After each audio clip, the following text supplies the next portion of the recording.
காத்திரு நீ காத்திரு, பொறுத்திரு கொஞ்சம் பொறுத்திரு, அவர் மேல் நம்பிக்கையாயிரு, காரியம் வாய்க்கும். காத்திரு நீ காத்திரு, பொறுத்திரு கொஞ்சம் பொறுத்திரு, அவர் மேல் நம்பிக்கையாயிரு, காரியம் வாய்க்கும். ஆண்டவரும் இரட்சகருமாகிய இயேசு கிறிஸ்துவின் வெளியேறப்பெற்ற நாமத்தினாலே உங்கள் யாவருக்கும் என் அன்பின் ஸ்தோத்திரத்தை இந்த காலை நேரத்திலே உங்களுக்கு தெரியப்படுத்துகிறேன். என்னாகமத்தின் புஸ்தகம் 23ஆம் அதிகாரம் 19வது வசனத்தில் இவ்வாறாக வாசிக்கிறோம். பொய் சொல்ல தேவன் ஒரு மனிதன் அல்ல, மனம் மாற அவர் ஒரு மனுபுத்திரனும் அல்ல. அவர் சொல்லியும் செய்யாதிருப்பாரா, அவர் வசனித்தும் நிறைவேற்றாதிருப்பாரா என்று சொல்லி நாம் பார்க்கிறோம். எனக்கு அன்பான தேவனுடைய பிள்ளைகளே, ஒரு தேசத்திலே அரசாண்டு வந்ததான ஒரு அரசன் எல்லா வருடமும் தன்னுடைய ஆளுகைக்கு உட்பட்டு இருக்கிறதான தன்னுடைய அந்த ஊர்களை சென்று பார்த்து வருவது வழக்கம். அப்படி ஒரு நாள் அவர் சுற்றி வருகிறதான பொழுது ஒரு ஏழை மனுஷனை, மிகவும் வறுமைக்கு தாழ்த்தப்பட்ட நிலைமையில காணப்பட்டதான ஒருவரை அவர் பார்த்தார். மிகவும் துன்பமான நிலைமையிலே தன்னுடைய வாழ்க்கையை அவர் வாழ்ந்து கொண்டிருக்கிறார் என்பதை இந்த அரசன் அறிந்து கொண்டார். அப்பொழுது அவர் சொன்னார், குறித்த காலத்திலே உனக்கான சகல விதமான தேவைகளையும் நான் நிறைவேற்றி முடிப்பேன் என்று சொல்லி அவர் கூறிவிட்டு அந்த அரசன் தன்னுடைய அரண்மனைக்கு அவர் திரும்பி கடந்து வந்து விட்டார். அநேக மாதங்கள் சென்றது. அரசனிடமிருந்து எந்த விதமான ஒரு பதிலும் கடந்து வரவில்லை, எந்த விதமான உதவியும் வரவில்லை.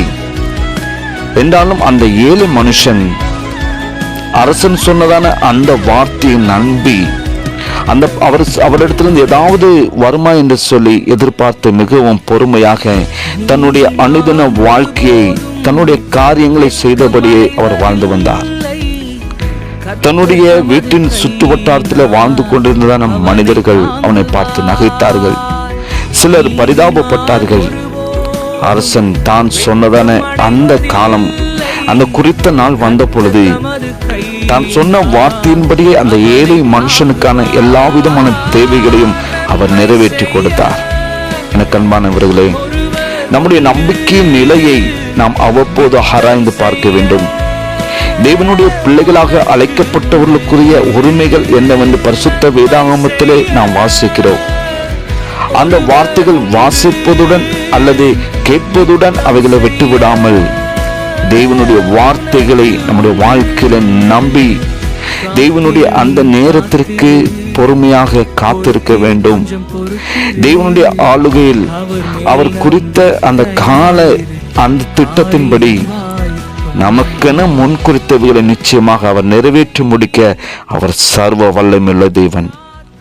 ஒருவேளை சுற்றத்தார் நம்மை பார்த்து நகைக்கலாம், அல்லது நம்முடைய நிலையை குறித்து பரிதபிக்கலாம். அதை கண்டு ஒருவேளை கண் கலங்கினவர்களாக, வேதனைப்பட்டவர்களாக, ஒருவேளை அவர்களுக்கு எதிராக பதிலில் உள்ள வார்த்தைகளை கொடுக்க வேண்டிய எந்த விதமான அவசியமும் இல்லை. தேவனுடைய வாக்கு தத்தங்களை உங்கள் வாழ்க்கையில் தினமும் நீங்கள் அறிக்கையிட்டு அதை பற்றி கொண்டிருங்கள்.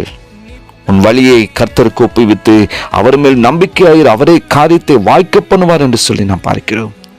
எனவே எனக்கு அன்பான தேவனுடைய பிள்ளைகளை, உங்கள் வாழ்க்கையில என்ன காரியமும் சகல விதமான காரியங்களும் நிறைவேறும்படியாக அவருடைய அந்த நேரத்திற்காக நீங்கள் பொறுமையாய் காத்திருங்கள்.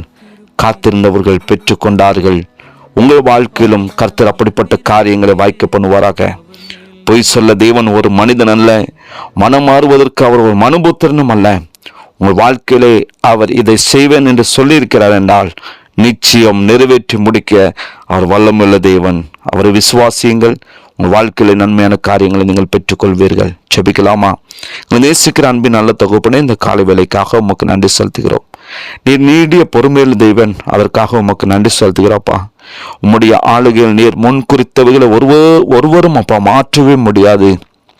உம்முடைய சித்தத்திற்கு எங்களை ஒப்பு கொடுத்து உம்முடைய நேரத்திற்கு காத்திருக்கும் அப்படிப்பட்ட பொறுமையை நீர் எங்களுக்கு தந்து வழி நடத்துவீராக.